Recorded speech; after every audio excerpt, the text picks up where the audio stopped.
Hi, this is Remembering the Past, the show where we talk about people who've died recently who've had a profound effect on our history, our society, or our culture.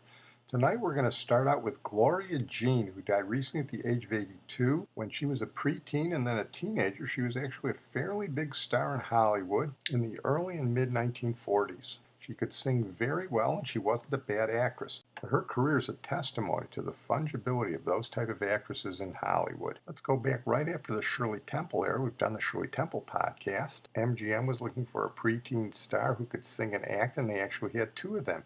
They had Judy Garland and Deanna Durbin. And we've done the Deanna Durbin podcast, and ultimately MGM decided to go with Judy Garland.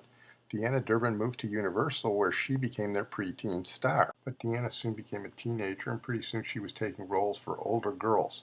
So Universal needed a new preteen singer-actress, and a Universal agent found a nice Dutch girl from Scranton, Pennsylvania, and that was Gloria Jean. And in 1939, she had her first role in a movie called Underpup. She often said her greatest thrill in life was coming back to Scranton after her first major Hollywood role. A city takes a holiday, all on account of a lovely little 11-year-old girl. But she's the newest singing sensation in Hollywood and has come home to take part in the premiere of her first picture. Gloria Jean, star of the new Universal hit, The Underpup. Home again after 8 months in Hollywood, a star in her own right, getting her biggest thrill as thousands cheer her arrival for the gala premiere. She gets a big kick out of it. I did. And you'll get a big kick out of her singing. By my calculation, she was 13, not 11 when that happened. Anyway, she got to be a teenager pretty soon, too. And Universal still had Deanna Durbin, so she was sort of the second stringer behind her at Universal. But she had some interesting roles, including singing with the Andrews Sisters. Kiss for me, and then just one for you. Just for you. All I ask is but one. All I ask is just one kiss. Da da da da da. It's true. There are so few times like this. She was matched up with that nice Jewish boy from Hyde Park High School, Mel Torme. They tried to do a sort of a Judy Garland, Mickey Rooney thing. You know something? Ever since we were in junior high together, I thought you were one of the swellest kids in this town. Really, Ricky? Sure took you a long time to get that out. Oh, but I mean it. And what's more... Yes? Well, what's more, we've got a lot of rehearsing to do. Without question, her greatest role was with one of cinema's greatest comedians. She was in Never Give a Sucker and Even Break with W.C. Fields, and that's one of the great surrealistic films of all time. One of the writers was a guy named Otis Cribblecobbless. I'll leave you to guess who that was, but I'll give you a hint. He had a big red nose and liked to drink. What are you drinking, Uncle Bill? Oh, just a little ginger ale, dear. Pull up your chair. You know, Uncle Bill, I've been thinking, why didn't you ever marry? I was in love with a beautiful blonde once, dear. She drove me to drink. That's the one thing I'm indebted to her for. Yeah, W.C. Fields. He'd bring his flask to the studio with him, told everybody it was pineapple juice. One day somebody lifted it, put pineapple juice in it. He took a drink. He said, "Who put pineapple juice in my pineapple juice?" And before Gloria Jean's movie career was over, she did a film with Groucho, and here she talks about Groucho. Groucho was very quiet, but very concerned about me because at that time I was growing up, working with Steve Cochran, and he sort of took care of me. You know, Groucho said, "Now listen now, you're growing up in this business, and I want you to be very careful." Off the set, W.C. Fields was a lot like his screen characters.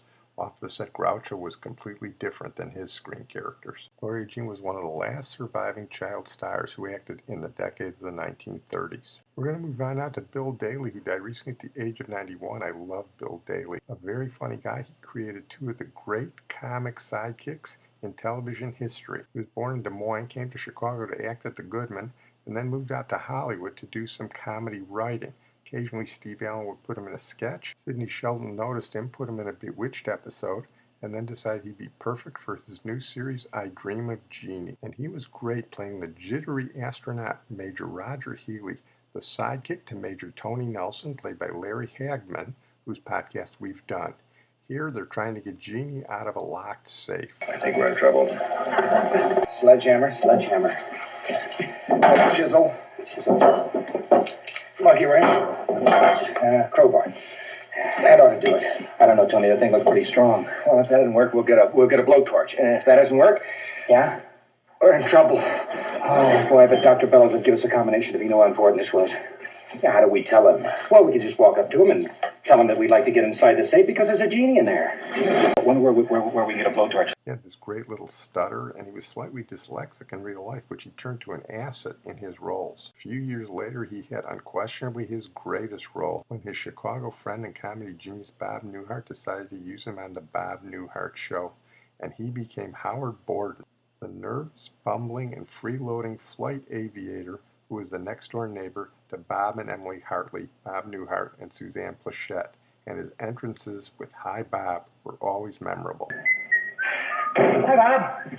Well, I guess I got back okay. What are you doing? Bowling. No, you're not. No, I'm making a sandwich of it. That sure looks good. I would go over to my apartment and make one, but I'm all out of the mayonnaise and bread, meat. What do you have in your refrigerator, Howard? Frost. Want half of my sandwich? Oh, thanks, Bob. It saves me from eating frost. Your half is bigger than my half. No, I was wrong. There's a thumbprint in this half. Eat around it. Good day? Terrific. What's wrong? My car is still in the shop, and the mechanic says it'll be there another week. What's the matter? Something under the hood. Thank your lucky stars it wasn't the engine. I don't know what it is. All I know is I'm going to be without a car for another week, and there's nothing I can do about it, and I'm frustrated. Yeah. I feel the same way every time I look at my refrigerator. Then I look in your refrigerator, I realize that the refrigerators are green on the other side of the hall. Except when my refrigerator has cheese in it, and that's green on both sides. Howard. What? Shut up. Well, Bob's been bowling, and I'll be back in a week or two. Bill Daly was featured prominently in the episode that Bob Newhart called the greatest of the series, the memorable Thanksgiving episode, where the boys all get together to watch a football game and have a drink after every score, and it turns out it's a high-scoring game. And then they decide to order Chinese food. Hey, you know what? Why don't we set out for some Chinese food, guys? Oh, I got the number of a great little Chinese place. Well, let's call him. It's a laundry. Hey, Ellen, why don't we set out for some pizza? You said pizza. Do you want to say pizza, but you said pizza, didn't you, Bob? You said pizza, Howard. Hello, is this the house of who? I'd like to order some Chinese food. What do you want? Howard wants pizza. No, I don't. I want some Mugu Gai Pan. Did you hear what Howard wants? Mugu Gai Pan. That's what I want to do, Dr. J. Robinson wants Mugu Gai Pan. And more Mugu. Did you hear what you just said? No, he said Mugu Goo Goo. You said moo goo goo goo. Maybe I'm ordering Chinese baby food. Well, you better get some paper wrapped chicken. Wrap up a chicken. Next. I'll have the sweet and sour pork. Make up your mind, Mr. Collins. Okay, I'll have the Mugu Gai Pan. More Mugu Gai Pan. There's a Ramaki. I'll have another Mugu Gai Pan. Where good to go? My name is Bob Hartley. It's in the book. Bob Hartley. DR period.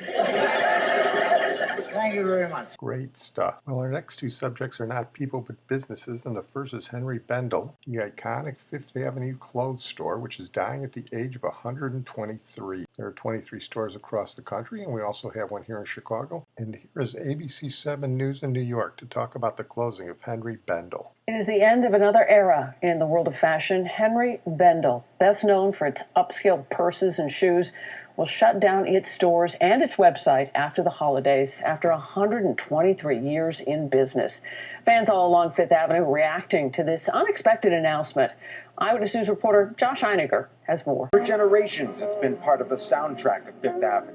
Over 123 years, everyone who was anyone shopped at Bendel's. Juliet Metzger came with her mom. and her mom before her. We shopped at Bendel's my whole life, and it's so iconic New York.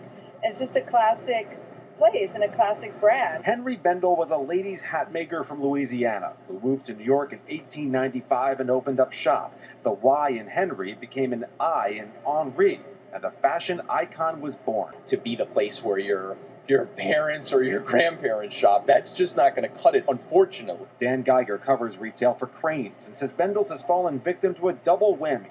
First, new shopping patterns thanks to the likes of Amazon, coupled with the most expensive real estate in the country. Just look around and you'll see Bendel's is far from the only store to meet the same depressing fate. And if you're not selling a lot of stuff, and if you're not doing well, it's simple. You're going out of business. I mean, this is the shopping corridor everybody was going to, and I'm not putting this lightly, it has been a bloodbath on Fifth Avenue. Bendel's parent company is trying to convince its employees to stay with the company through the holidays by dangling the prospect of working at other businesses it owns, like Victoria's Secret. But come January 2019, this store and 23 others across the country will be closed for good. Well, I'm going to close on that note. I want to thank my producer and IT genius, Sid Tepps, and we're going to close with our feature tonight, the Lincoln Towing Service, which has died, at least we think it has, at the age of 58. Lincoln Towing Service operates here in Chicago out of North Clark Street, and I think it's safe to say it's the most notorious car towing service in America. For decades, they've been towing cars, even in lots they didn't have contracts with, sometimes cars that were parked legally. They would charge you extortionate fees to get them back, and they'd physically intimidate you if you tried to get your car anyway. They were run by a bunch of rough characters who didn't care much for the law, and nobody could do anything about them. But finally, the Illinois Commerce Commission has revoked their license, and unless they get it back on appeal, the Lincoln Towing Service is dead. The Chicago Tribune said in an editorial, if you live in Chicago, there's a decent chance you know someone with a towing tale of woe courtesy of Lincoln Towing, or have one yourself. Motorists with cars towed from apartment building parking spaces they had paid to occupy. Cars towed from lots where Lincoln wasn't authorized to operate. Then there was poor construction worker Peter Salva, who in 2015 was doing roof work when he noticed a couple of Lincoln towing workers hauling away his truck. When he began climbing down, the workers unhooked his ladder. He fell and broke his leg. Every Chicago motorist who's ever been preyed upon by the company that inspired Steve Goodman's Lincoln Park Pirates can take solace in the action Wednesday by the Illinois Commerce Commission. The agency revoked Lincoln Towing's license effective immediately. Lincoln Towing has not conducted its business with honesty and integrity, ICC Chairman Brian Sheehan said in issuing the ruling. Now there's an understatement for you. I don't know about Sid. I got my car towed once in the late 1970s from Lincoln Towing. They snatched it from a lot at Loyola University. It cost me $35 to get it back, which was a big price back then. In the 1980s, I lived in Lincoln Park. I used to go over to the Belden Delicatessen parking lot. They had a drunk who used to sit on a bench right off the parking lot, and Lincoln Towing would pay him $5 to report when somebody came in and parked and then go right to the restaurant. When he saw that, he immediately went to a phone booth, called them. They were there in about 3 minutes. They would tow it, and they'd break in if they had to. Occasionally, the owner of the car would come back while they were doing it. There'd be a heated argument, but I never saw them give anybody his car back at that point. They'd have to go to the Lincoln Towing office, which was festooned with baseball bats, tire irons, all sorts of weapons, and they'd have to pay a lot of money to get their car back while they were being intimidated. As the Tribune editorial said, the classic song about Lincoln Towing was by that nice Jewish boy from the north side of Chicago who went to Maine High School when he moved out to the suburbs, was in the same class as Hillary Clinton, at least for a couple of years before she moved to a different high school to get away from the riffraff. Well, he became a great folk singer. I wonder whatever happened to her. Anyway, we closed with a Steve Goodman song Once Before, a dying Cub fan's last request. But here is his opus magnum, a piece of pure genius and one of the greatest satirical folk songs ever written, and it's about Lincoln Towing. And my hometown of Wilmette gets a mention. Here it is, the Lincoln Park Pirates. Mr. Coherent here. Well, here's the song we were going to play a couple of months ago about the Lincoln Park Pirates, folks, and we'll sing this for you. To me way, hey, tow 'em away, the Lincoln Park Pirates are we.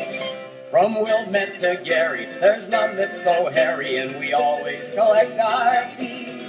To me way, hey, tow 'em away, we plunder the streets of your town. Be it Edsel or Chevy, there's no car too heavy, and no one can make us shut down.